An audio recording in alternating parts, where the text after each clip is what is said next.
Hey everybody, welcome back to another edition of PD and P-Dubs Unscripted. P-Dubs, it's good to be with you here today. Great to be with you and everyone else listening. Thanks for listening, everybody. It's really kind of nice that you listen to Pastor and I go on and on about things. Right, and you probably got better things to do with your time than listen to us talk about whatever we come up with. Yeah, so hope you're having a great Advent season, everybody, and working through all the seasonal preparations, but don't forget the preparations of preparing the way for Jesus. Right, as you preached about this past weekend with John the Baptist. But at least you're prepared this year for your Christmas presents. I am. I was so happy to report to Pastor today that I have completed for my children all the present buying that we need, and I would say all but 2 or 3 are coming on time for our family gathering this Sunday. I give you a little bit of a break there because you guys do your Christmas kind of early. It is. In the Schilf household, there are many places to go and moving parts, so the earlier the better for everyone, and it just puts a little extra pressure on me to get things done. But yeah, you're like before and after because you have like Epiphany and... Yeah, we start and end. Yeah. Man, you guys. I tell you, I don't know. It's kind of different. You're celebrating the birth of Christ multiple days. Oh, yeah. It's like, we go beyond the 12 days of Christmas. I was going to say, you really get those 12 days of Christmas. Yes, we do. Yes, we do. And, it's different. I enjoy, being with everybody on Christmas Day. But it's sometimes as the family grows, you got to change. Right. And that's hard for us Lutherans sometimes, that change. Yeah. Oh no! I'm just thinking of an old show, the '70s, the Brady Bunch. Okay. And Peter, his voice started changing because he hit puberty, and so they were singing a song called "It's Time to Change." And so that's what was going through my head. So if anybody remembers Peter Brady, it's time to change. You got to rearrange, See, I've seen some Brady Bunch in my lifetime, but I don't remember that episode. You're probably a better individual for not having seen it. But I just Marsha getting her nose broken by the football. Yeah. Oh, you see it multiple times hitting her nose. That was like the instant replay of the 70s. And Alice was the maid. Yep. And it was quite a crew. Man, and what an iconic theme song and intro. Yeah. With the squares. It was. Yeah. Oh, and the scene where the show where Greg was the photographer for the football game, and there was this play, a reception in the touchdown, and the guy caught it, but he was ruled out of bounds. Oh. But Greg was taking a picture of the cheerleader, as Greg would. Right. But in the background was this play, and Greg, he had his own photo development room, and he's blowing up the picture, and he got it right down. So it was like the instant replay, not so instant, and he saw that the guy was inbounds, took it to like whomever, the school, and said, "You should win." And I can't remember I don't know if they turned the score over and let them win or not, but that wouldn't be really realistic. No, it's like nowadays in the NFL, oh yeah, we blew that call. You still lost, but we were wrong. Yeah. I don't think they turned it over, but they said they asked Greg to do more photography of the football game. So man, oh boy, we really are. I've already taken this podcast down to another road. I know. Sorry about that. No, and I'm just trying to see if we can get the answer to did they change up them. It says Greg joins the high school football team and becomes no, that's not. Bobby annoys his family when he becomes a photographer and takes a surprise photo. That's a different episode. That's a different episode. Okay, because I just typed in Brady Bunch episode football photograph episode, and I got this click episode. Oh, photographic evidence. Yes, that's it. To get the score of the football game reversed. I don't know if he did. See, it is a thing. I'm just really intrigued now. Yeah, see, I'm surprised like Brady Bunch shows aren't on like Netflix or something like that or Amazon Prime. Yeah, I don't know why it isn't. But yeah, like I'm surprised we're talking this and not Starbucks here. Or not Starbucks. I don't know why I said that. I was like, I don't know why either. I was thinking Seinfeld. Seinfeld. Yeah, I don't know. I can just find a YouTube clip where it's him and whatever, I can't think of the dad's name.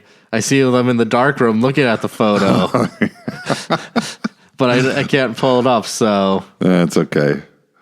But yeah, that was a fun episode. It got everybody intrigued, and it was like a precursor to what they're doing now. After further review, and right. Play stands, play calls. It just took longer. All those old TV shows now coming. You think of Jetsons, where you almost have like an Apple Watch, is what they were, or Star Trek. Yeah, all these things that we now have that seem forced. The only thing we haven't seen, well, we got a little bit, but I think of like the old, is it the Looney Tunes cartoons, or the Car of the Future? Yeah, and the guy's like getting shaved as he's driving. Yeah.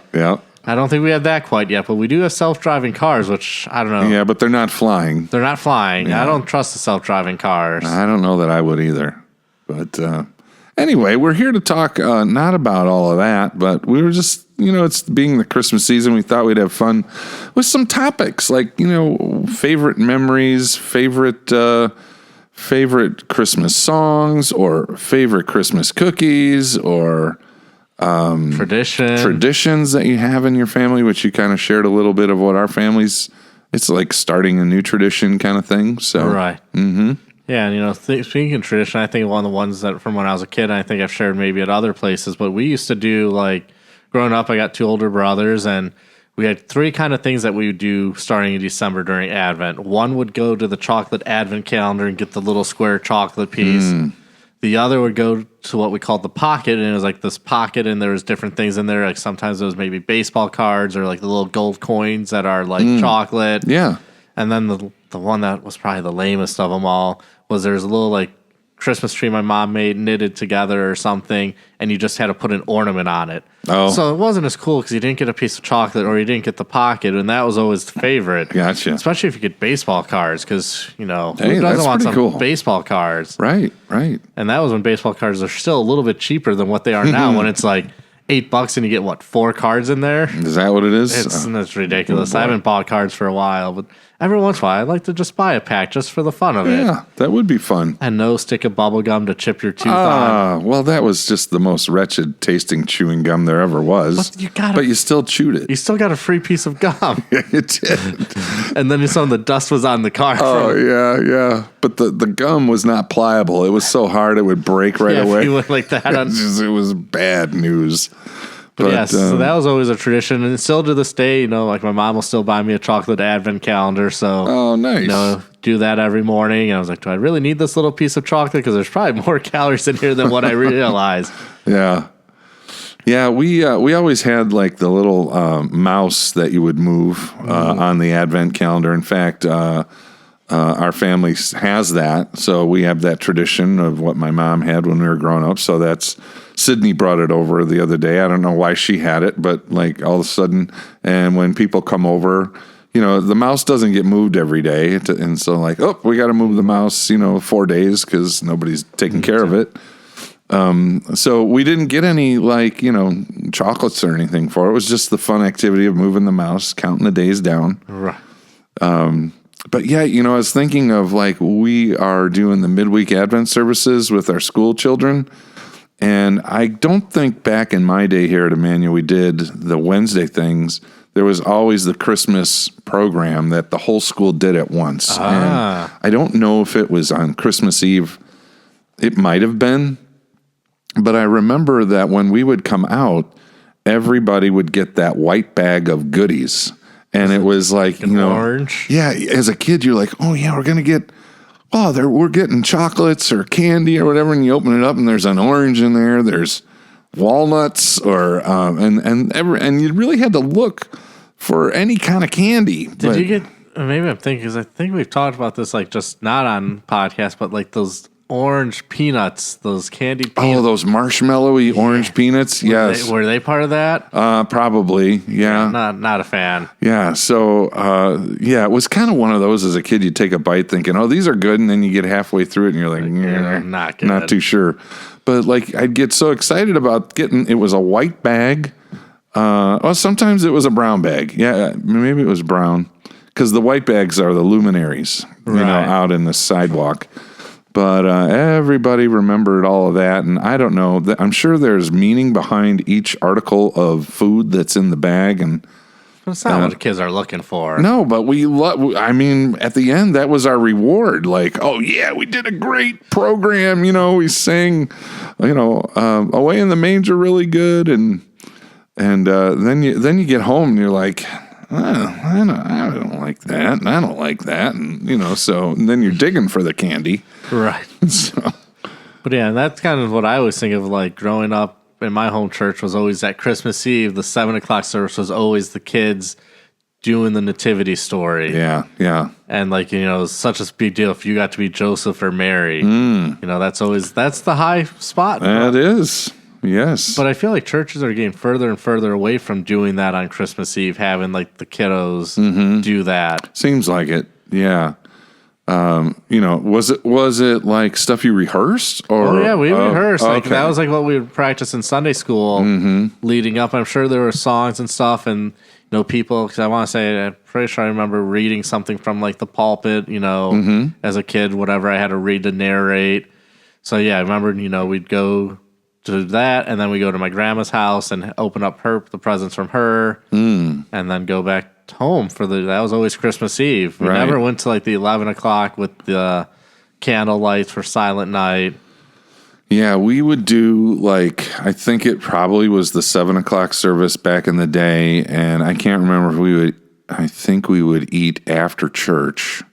Yeah, because my mom would put out all these appetizers, which she called them noshi's, and it was like cookies and crackers and shrimp. It's almost like a charcuterie board these days. Oh yeah, it was. Mom had it all out on the glass table in the living room, which that's a fancier meal. The fancy room, and she had this. My mom and dad had this real thick glass top table, and all the good noshi's were on the glass top table, and so everybody's eating and eating and eating, and the little hot dogs, and all that are in the barbecue sauce, and probably some herring and things like that, which that does not sound appealing. Yeah, my brother liked that. And so then we'd go to church at Emmanuel and come back, and then my mom would have this amazingly, wonderfully delicious meal with so many things. And so that takes a while. And then it was like, okay, time to open the gifts. So as a kid, you're like, can we open the gifts? Can we open the gifts? Right. Not till after dinner, not till after dinner. And of course, it had to have dessert because there was pies, there was cookies, I don't know how, we didn't go into a food coma. Right. So then we go and open presents. And in our household, it was each person opened every one of their gifts first. So we would start from youngest to oldest and then rotate oldest to youngest. And, you got a house full of people, and it took hours. It would take hours for us. And sometimes, we would get close to the end when it was the 11 o'clock service at Emmanuel. Okay. And some of them we were either done or still going. Many years we would go past the 11 o'clock in opening gifts. But sometimes we would be done, and just a handful would go to the service to sing Silent Night and hold the candles and all that, because we didn't do the Silent Night with the candles at the 7 o'clock, I don't think. And so that's what my mom and my sister-in-laws liked, and it was pretty rare that we could go there, but when we did, it was cool. Yeah, I think, for us when I was little, we'd have a big dinner at Grandma's house before going to church. Then as we got older, it was just afterwards, and she'd have hors d'oeuvres, kind of like the shrimp. And then something my family makes, and I think I made them for things here, that rye bread thing with the Jimmy Dean sausage and ground beef and melted Velveeta cheese. Yep. And so that was always, one of my favorite things. And, still to this day, after our 5 o'clock service, I usually go to my parents' house, and Mom has some of that same type of snacky foods. And, as you're talking about Christmas Eve and the presents, and I was thinking about something, and we talked a little bit at our staff party about favorite Christmas present. Yeah. And I was thinking, you know what? I realized I still have a Christmas present that I got as a little kid still up in my office at my house, and it is a 1988 starting lineup of Ozzie Guillen. Oh. Like, for some odd reason, I have kept. I mean, I know it's my favorite Oh, player. it's the lineup card. No, it's the starting lineup. Like this little. I'm showing the Pastor Moore. Oh, I got Remember you. those Oh, little- yeah.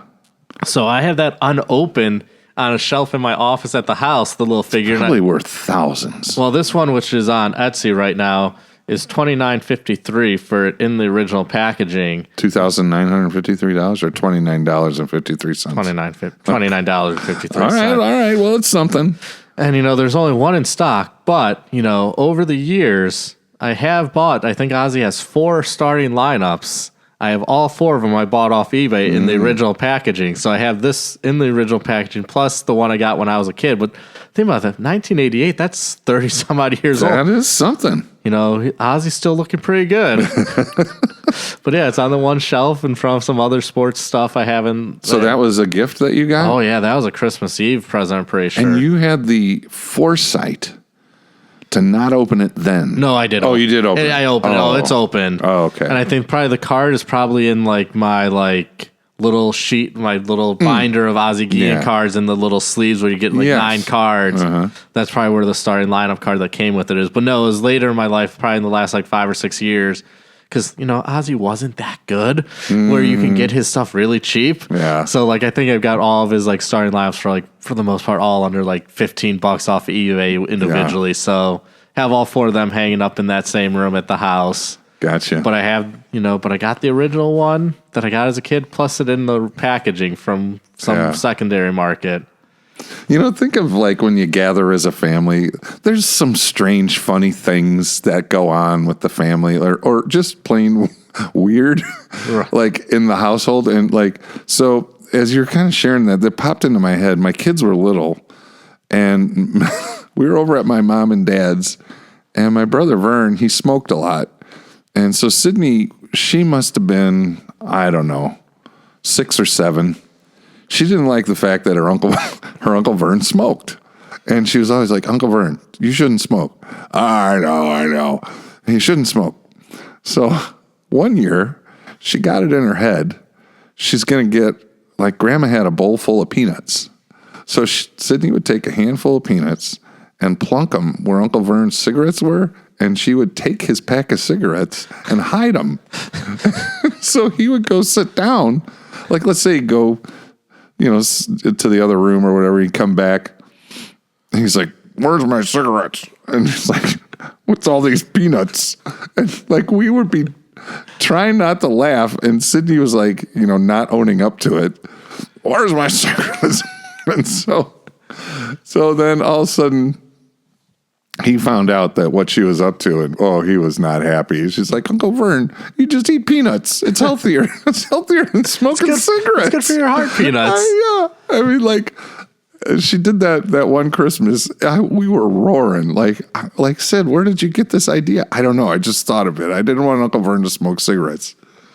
Hilarious. So I was just looking on this Ozzie Guillen starting lineup. On the back, it has the back card of it. And it's collect your favorite players from your favorite teams. Who do you think the 1988 Cubs had on their checklist for starting lineup action figures? 1988. Well, Ryan Sandberg. Yep, Rhino's on there. Probably too soon for Mark Grace, huh? Yes. It was Mark Grace? No, too soon for Gracie. I believe one was a right fielder. Right fielder. Keith Moreland. No, MVP. Hawk. Yeah. Andre Dawson. He was right field, right? Or Yeah, I was thinking center field for him. That's when he was on the Expos. Catcher. Jody Davis. Yep. Cub catcher of the year. Starting pitcher. Ricky Sutcliffe. Yep. Hi. Shortstop. Shawan Dunston. Yep. Closer. Big Lee Smith. Yes. And I'm not sure where this next guy played. I'm guessing outfield because I don't think he was third base. And he's not short or second or first. Or I don't think first. You're guessing outfield. I'm guessing outfield. Did I say his name already? No. Okay. The name, I recognize the name. Not Jay Johnstone. No. Do you want his initials? Yeah. LD? Oh, Leon Durham. Yeah. Yeah, the Bull. He was first baseman. So he was he the first baseman was for first Gracie? baseman. Yeah. Okay. But yeah, so that was the Cubs on 1988 start. Yeah. And Ron Say doesn't come up? No. They didn't have him for everybody because the White Sox had number 3, Harold Baines. my boy Ozzie, our longtime hitting coach, Greg Walker, one Carlton Fisk, Pudge. yeah, and Gary Redus, Redus, Gary. Don't remember him. Don't know him. Yeah. But yeah, so a little fun of going Yeah, back. we're kind of going down a rabbit hole here. So, Pastor, what is your favorite? What is one of your favorite Christmas memories? Favorite? I don't know. There's a lot. Like I think of like one that was actually kind of maybe meanish of my family. Like, with like Santa. Like I remember like leaving my grandma's house and we'd be going up the street and like, oh, there's Santa going in that house. And I'd look at her like, oh, you just missed him. And they kept doing that to me. Oh, boy. Just like, oh, you just missed seeing him. And I was just like, oh, come on, guy. They would do that to me. Oh, did you see him on that roof? And I'm like, what? No, I didn't see him. Yeah. There's that whole thing. I mean, I think of like even like sitting at the top of the stairs at my parents' house with my 2 older brothers waiting for mom and dad to say, okay, you guys can come downstairs. Yeah. And then running down the stairs to open up presents. So you guys just got to open them up like at the same time? No, like one person would open, but we all would be waiting for mom and dad to be ready for the 3 of us to come downstairs. Right. But it'd just be like waiting at the top of the stairs for that, okay, you guys can come down, and then it was just that, okay, let's start opening presents. Yeah. What about you? Well, I shared it at the staff party about when Santa came to visit me in our house. I don't know. I was pretty young. And Santa, I was kind of afraid of him, and I don't know, I probably was kind of crying a little bit, but he picked me up and he was holding me, all very jolly and jovial, and I was like, I didn't know what to make of him, and I was like confused, like, can't believe he's in my house, Right. And all of a sudden I look and I notice his hands, and Santa's hands, he didn't have gloves on. So his thumb was, what's the word? Double jointed. Double jointed, and it bent all the way back, kind of. And in my little kid head, I'm like, I only know one person who has a thumb like that. That's my mom and dad's friend, Irv Niemeyer. And so I look Santa in the face, and I go, you're not Santa, you're Irv. And it was Irv dressed as Santa, and he just busts out laughing. He had a big belly. He's like, who's Irv? And then my dad was cracking up, and they're like, the whole room broke up. And I got to give Irv credit. He stayed in character, but that was about all I remember. And then I kind of settled down, wasn't so upset because I think then he had some presents of some sort for me. But I was really interested in like when he left the house, where was he going? So I ran to the picture window and I was like looking to see where he went. Where's the sled? Where's the reindeer? Yeah, and so that was a definite distinct memory. Isn't it funny the little things, the things we remember about those times? Yeah, like why as a kid was I focused on that? And I mean, it's an unusual thing. You don't see people's thumbs, bending back that far. How do you notice his thumb was double? Well, he was holding me, and like I was in his arms with my legs around him, and like I just saw his arm, holding my leg, and then the thumb was back, and I'm like, hey. This is something. I've seen this before. Yeah, you can't get this past me, man. But yeah, that whole idea of like the Santa and keeping it secret from kids. And was there ever a gift that your mom and dad surprised you on that you never even thought that you would get? I don't know. Like I'm trying to think, because I know the one you're talking about, because you talked about that. Because like, I mean, growing up, like for me, like a lot of my Christmas was Brio, like my Brio train set. Ghostbuster, Ninja Turtle action figures. Those are some like, childhood ones. Those are the main ones I remember. Mm-hmm. I'm sure there was something. I want to say even one year, maybe it was Christmas, Teddy Ruxpin. Oh, I remember that guy. The little stuffed bear that you put Yeah. a cassette tape in, and then it would tell a story. Yeah, yeah. Oh yeah, Teddy Ruxpin. I had my Teddy Okay. Ruxpin. All right, so you were excited to get him. So I did that, or Creepy Crawlers. I kind of remember the name. I can't remember what they It was looked like you got this almost like little oven thing, and you got little like metal molds, and you could like put the goo or whatever in there, and it would make like the little like squishy, rubbery like toys. You'd go put it in there. You couldn't eat them though. No. Right, So okay. you just kind of, and you had different colors, so you can make them different colors, and you cook them in there, and then that, or like I think of like the Nerf guns, like the Nerf bow and arrow, because that was always a fun time as a kid. Like this is probably Christmas break time. I think of like being on the stairs in going up to our upstairs at my parents' house and like having Nerf wars with my brothers with the bow and arrows, where we had pillows at the top to be kind of the fort, and you're like looking from the bottom of the stairs up and like around the corner. At times too, we would do it in the basement with like a Transformers tent and like my big like fort, like my plastic fort, like that was brown. Yeah. Well, the one I'm gonna go off to a different gift. Oh, So one year I got a 10-speed Schwinn bicycle, and I did not expect that at all. And it was one of those where everybody got done, or at least I got done opening my gifts, and then all of a sudden my dad comes walking down the hallway with a 10-speed, and they're like, "Here's your 10-speed," and so I was like gassed to get a 10-speed because that was the deal. Like I must have been like 8. And so that was kind of neat. but was it kind of a little hard? Like, oh, I can't go ride it right away. Well, I can't remember. It was probably cold, but I probably took it out for a test drive. Test drive. Yeah, but yeah, it was one of those you had to wait the winter to go enjoy it. I know, for sure. But yeah, thinking about like things I remember too. I remember as a kid, especially like because mom would bake a ton of cookies for Christmas. Oh yeah. Like, I remember her making what we called the wreath cookies, which was like cornflakes and this like melted marshmallow. Yeah, those are good. And then, I just remember like, okay, you can put the red hots on for the holly berries. Uh-huh. So I always remember doing that. Or decorating the spritz cookies with the sprinkles or whatever. Yep. Any kind of cookie, Christmas cookie with sprinkles on them, I'm down. Like those sugar cookie, whatever, or any kind of cookie. The one that is my ultimate favorite are these small little green Christmas trees. Okay. And, they kind of got sprinkles on them.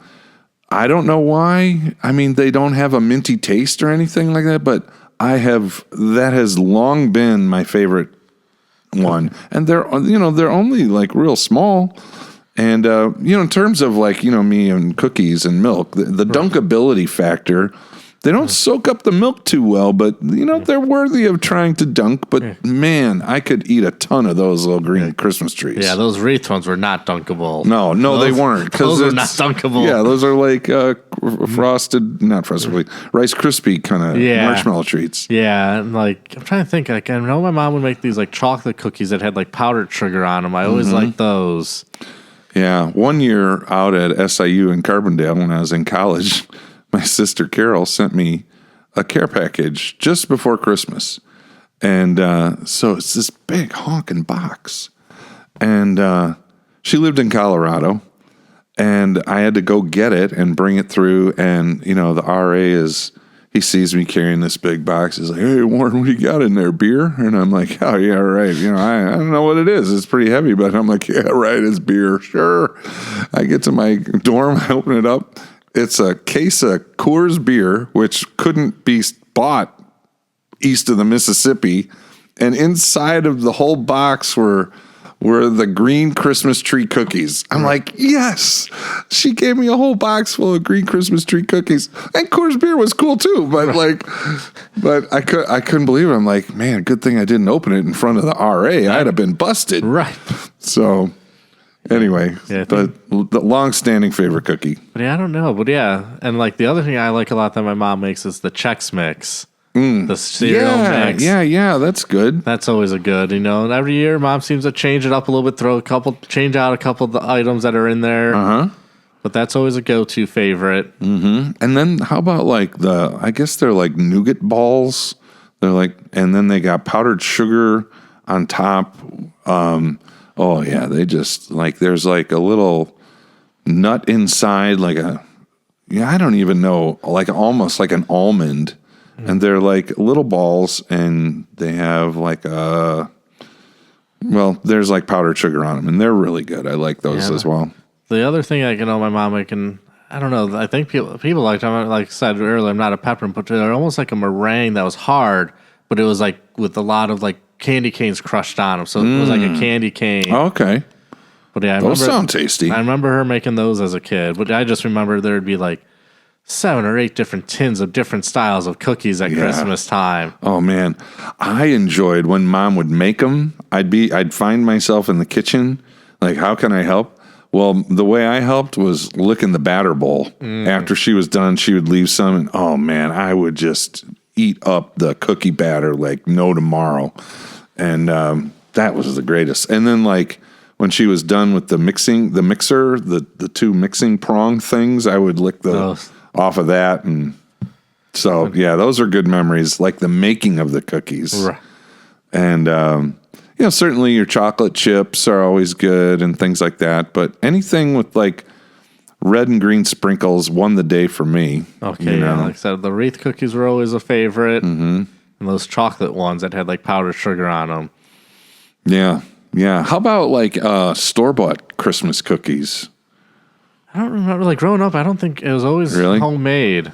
We got theirs, and they're still out there. They're called Jingles, and they're different kind of cookie designs. One's an ornament, one's a Christmas tree, one's a bell, and they have the red and green sprinkles on them. Oh, I see what I'm looking at. They come in like a green box, and they're much smaller nowadays, of course. The cookie themselves and the box. I see now it's called Santa's Favorites by Salerno. Oh, okay. Those, I could eat a whole box full of Jingles. Like, I'd watch the Bozo Show and with my milk and cookies, and that was a good dunkable store-bought cookie because, like, you dunk it in your milk and all the sprinkles would, like, go in the milk. So now your milk is green and red, and it's real Christmassy. Well, here's a Reddit post from 8 years ago. Does anyone remember Jingles, specifically Jingles made by Sunshine? These have been redone. I believe Keebler makes the same cookies now, but original Jingles That's them. Were so good. Oh man, were they ever? And so it's like, I remember these. A staple of in our house during Christmas time. They go great with coffee, which I'm sure you know how great they are with coffee. I love my coffee, all right. Another one was Petridge Farms. Like they had a bunch of like different. They had like that nougat cookie that I was trying to describe earlier. They had a peppermint cookie, peppermint balls, and so they were kind of as close as you could get in a store-bought cookie to an actual cookie. Okay. And those were really good. When my mom got those, they were kind of in a smaller box, and you still see them at Jewel every now and again, but they were a little more expensive, so Mom wouldn't like go to town on buying those. But yeah, what good times! Like it's it's one of those like these are the memories that you always remember. Mm-hmm. How about favorite Christmas songs? I do like Silent Night. That's always a favorite. That gets you. But I do like Carol of the Bells. Oh, very nice. That's a good one. Mm-hmm. Yep, sure. I like. What is it? Fall on your knees, oh hear the angel voices. Night Divine. Oh. Oh, night divine, oh, night. And any Bing Crosby singing Christmas to me is good. I always think of, Angels We Have Heard on High. Do you like that one? Yeah. Or Noel. Or Do You Hear What I Hear? That's a Bing Crosby one. That version, said the night wind to the little lamb. Crooning it out. Do you hear what I hear? What about the little drummer boy? Oh, yeah. Mm-hmm. You talk about Bing Crosby. I think of the Bing Crosby thing he did with David Bowie. I don't know if you've ever seen. Oh, yeah. I think we talked about that earlier, how Bing really didn't appreciate David Bowie much. But I didn't realize he shortly died after that Bing Crosby. I didn't either. Yeah. It was filmed like a month or two before he passed. Mm-hmm. But they're like, he still sounded great singing Little Drummer Boy. Yeah. So this memory is probably, too old for you because Have you ever heard of Mitch Miller and his family? Doesn't ring a Okay, bell. for all you older folks like me, we used to have albums, and they were Christmas albums by this family, the Mitch Miller family. And in the album cover, there were sheets where you could tear out with all the lyrics of the songs. So we would play the Mitch Miller record, or I would, it was like me and my sister. We would try and get everybody to sing the Christmas carols in the living room. And, there was reluctant participation, especially as we got older. But I would hand out them and like, all right, we got to sing these. So we would sing a couple of those. And then my brothers would be like, this is stupid, let's stop, kind of stuff. But, Mitch Miller, he was always coming out with like Christmas albums back then. And my mom and dad had what was called a hi-fi stereo, had a record player and a radio, and it was like a big old cabinet, and you open it up from the top and you put it was something. Man, those were the days. That was hi-fi stereophonics is what it was called. Ooh, that sounds fancy. Yeah, I know what you're talking about. I Yeah. can picture it in my head. Yep. But good memories. Hopefully you all are enjoying remembering some old memories as we kind of go on and on about ours. And thanks for listening to us, and hope you're able to make new memories this Christmas season.